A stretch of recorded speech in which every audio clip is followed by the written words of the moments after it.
Very good morning, class 8. Let's begin with our second chapter, that is microorganisms, friend and foe. So, microorganisms, friend and foe. So, as you know, students, there are large number of living organisms around us. We can see most of the living organisms with our naked eye. But there are large number of other organisms which are very small and that it is not possible to see them with the naked eye.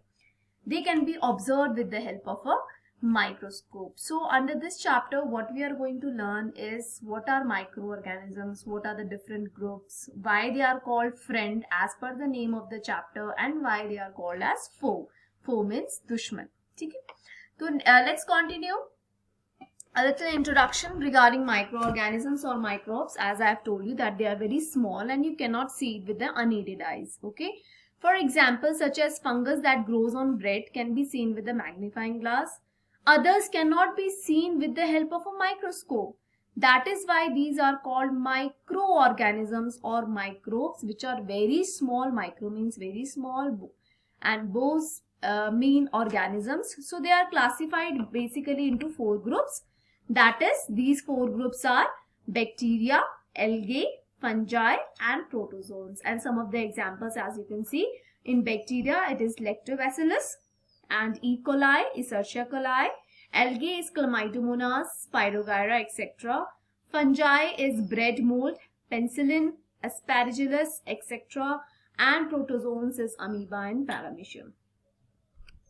So here are some of the pictures of your bacteria. As you can see, bacteria are very small and the simplest living organisms, and their usually size varies from 0 to 2 to 100 microns. They are single-celled organisms found almost everywhere. So bacteria have four groups, that is bacilli, which is a rod-shaped bacteria, that is Escherichia coli, and one is cocci, spherical bacteria, which is the example is Streptococcus pneumoniae. Vibrio, comma-shaped bacteria, which is Vibrio cholerae. And number fourth is Spirilla, spiral-shaped bacteria, which is Spirulinum. So these are the types of bacteria according on the basis of their shapes. So as per here you can see algae. So algae is a group of simple plants, and algae in Latin means seaweeds. Okay. So they vary in size, shape and habitat, and some are unicellular. Unicellular means they are single-celled. For example, Chlamydomonas and Spirogyra, as you can see here, and Volvox. Okay. So these are some of the examples of your algae. Students, one more thing I want to tell you that they have no stem, root and leaves like other plants, but they have chlorophyll and they can make their own food through photosynthesis. And those plants and such simple plants names are Chlamydomonas, seaweed, Spirogyra and Volvox. Okay, that is why they are green in color. So next one is protozoans. These are the first animal. So protozoans are unicellular microorganisms and they are included in a separate kingdom that is called Protista. So they are found in ponds, lakes, rivers, sea and damp soil. They are either saprophytic or parasitic. You have learned these two type of mode of nutrition in an organism, saprophytic or parasitic. So one organism of a protozoan which I am telling you that is exception, its name is Euglena. Euglena contains chlorophyll and can prepare its own food. Some examples of protozoans that I have told you earlier, amoeba, paramecium, Euglena and trypanosoma.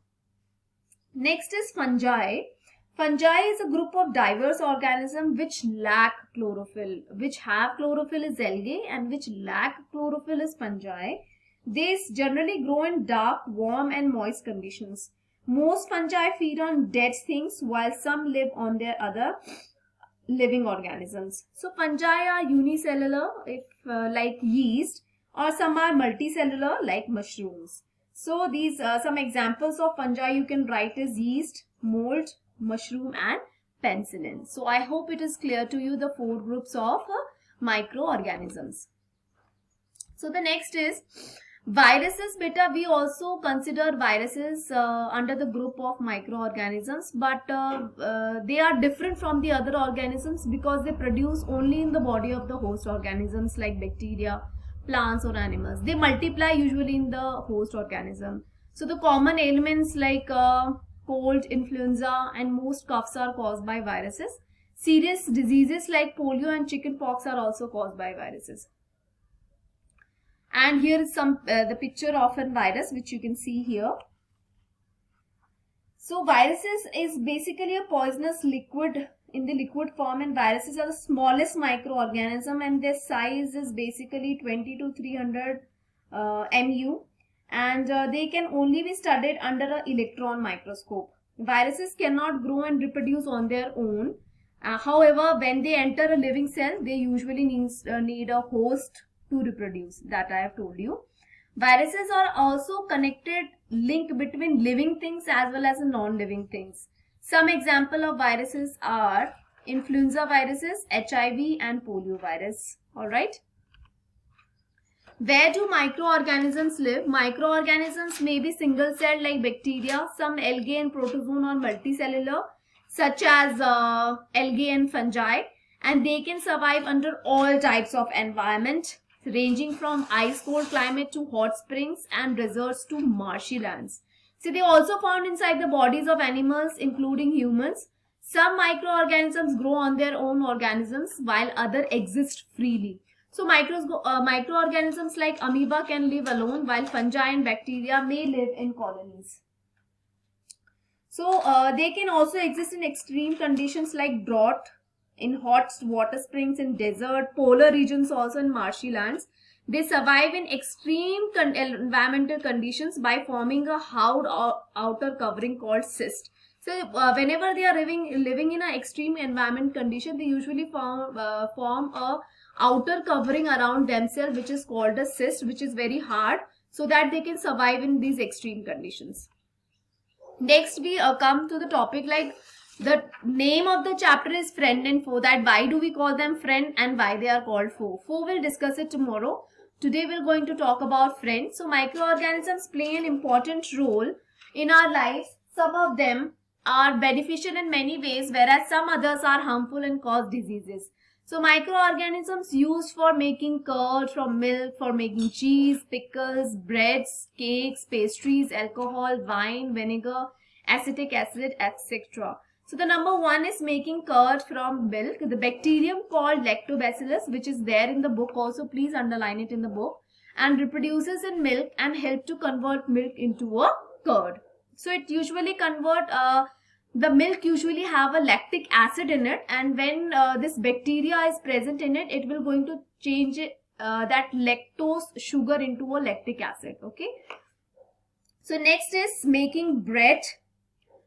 So the fungus called yeast, you must be knowing about this. We usually have make the bhaturas with the help of the yeast only, which reproduce in flour dough and produces carbon dioxide during the respiration, which makes the dough soft and helps in making bread, cakes, biscuit, pastries, etc.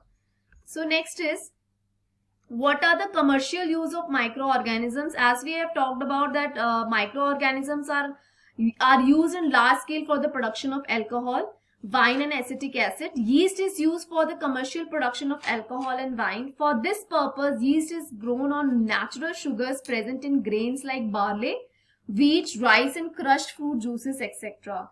So the process of conversion of sugar into an alcohol is known as fermentation, and which was discovered by a famous scientist that is known as Louis Pasteur in 1857. Next is, there is a medicinal use of microorganisms also. Whenever you fall ill, the doctor may give you some antibiotic tablets, capsules or injections such as of penicillin. So the source of these medicines is microorganisms. Okay. Such medicines are called antibiotics. These days a number of antibiotics are being produced from bacteria and fungi like streptomycin, tetracycline and erythromycin. So students, please underline these three names of the common antibiotics which usually doctors prescribe you. So it is there in the book, underline it. And these medicines kill or stop the growth of the disease causing microorganisms. So whenever you are taking antibiotics, some of the things you have to keep in mind, that is, it is important to remember that antibiotics should be taken only on the advice of qualified doctor. Also, you must finish the course prescribed by the doctor. If you take antibiotics when not needed or in wrong doses, it may make the drug less effective when you might need it in future. If you're going to use it again, it will be less effective. Also, antibiotics taken unnecessary may kill the beneficial bacteria which is present inside your body. And antibiotics, however, are not effective against cold and flu, as these are caused by viruses. So, if we talk about penicillin, 1929, Alexander Fleming was working on a culture of disease called bacteria. Suddenly, he found the spores of little green mold in one of the culture plate. He observed that the presence of mold prevented the growth of bacteria. In fact, it also killed many of these bacteria. From this, the mold penicillin was prepared. So, vaccine. When a disease-carrying microbe enters our body, the body produces antibodies to fight the invader. The body also remembers how to fight the microbe if it enters again. So, if dead or weakened microbes are introduced in our healthy body, the body fights and kills them by producing a suitable antibodies. So, the antibodies remain in the body and we are protected from the disease-causing microbes. This is how a vaccine works. So, several diseases including cholera, tuberculosis, smallpox and hepatitis can be prevented by vaccination. So, as we have already heard about the COVID vaccines which has been provided, in the same way, the dead or weakened microbes are being introduced inside our body so that our body produce such antibodies which will help our body to fight against the COVID virus if we are being prone to that virus. Okay. So, children are given injections to protect themselves against several diseases. Necessarily, vaccines are available in hospitals also. Vaccinations are given to children for the protection against polio under Pulse Polio program. You must have heard about this. And polio drops given to children are actually a vaccine, and this is called oral vaccination because it has been given orally through the mouth. These days, vaccines are made on a large scale from microorganisms to protect humans and other animals from several diseases. So, this vaccination was first discovered for the smallpox by Edward Jenner, and it is important to remember that antibiotics should be taken only on the advice of the qualified doctor, that we have already talked about this. Please remember this: Edward Jenner discovered the vaccine for the smallpox, and the rest of the things which is written here, we have already talked about this. So, why children and infants given vaccination? Polio drops given to children are actually a vaccine that we have talked about, and it was a worldwide campaign. So, this helped in the eradication, and now it has totally been eradicated in some part of India also. And these days, vaccines are made on a large scale for microorganisms to protect humans and other animals from several diseases. Also, microorganisms help in increasing the soil fertility, and some bacteria and blue-green algae are able to fix nitrogen from the atmosphere to enrich the soil with nitrogen and increase its fertility. As you have studied in class 7, students, that some plants need nitrogen and that is why they eat insects. Thus, they are called insectivorous plant. But some bacteria or the blue-green algae, they usually help or take the atmosphere, the bulky nitrogen from the atmosphere, and convert it into the simplest form which plants can take it. So, these microbes are commonly called biological nitrogen fixers. Okay. So, these are named as nitrogen fixing blue-green algae. So, thank you students for this, and tomorrow we'll continue with the harmful of caused by the microorganism, and we're going to study about this. Please read the book, which is very important, and you have to mark it whatever important that I have told you in this chapter. Thank you.